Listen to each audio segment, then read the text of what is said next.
আল্লাহ রব্বুল আলামিন সূরাতুল হিজরের 43-44 নম্বর আয়াতের মধ্যে বলেন, ওয়া ইন্না জাহান্নামা লামাউইদুহুম আজমাইন, নিশ্চয়ই জাহান্নাম তাদের প্রত্যেকেরই প্রতিশ্রুত স্থান হবে। এ বন্ধু, হাফিজুরের দালালি ছাড়ো।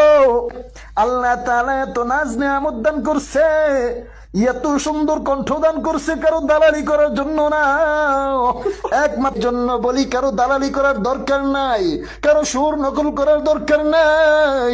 আল্লাহ তোমার যে সুর দিছে ওই সুরটা নিয়ে সন্তুষ্ট থাকো। এরে, তুই যে আমারে নসিহত করলি, তোর গলায় তো হাফিজুরের আওয়াজ শোনা যায়। তুইও তো হাফিজুরের দালালি কইরা কইরা আরেকজন রে নসিহত দেস না, না, আরেকজনের দালালি কইরা কইরা অন্য জন রে নসিহত দিস না। ভালো হয়ে যাও।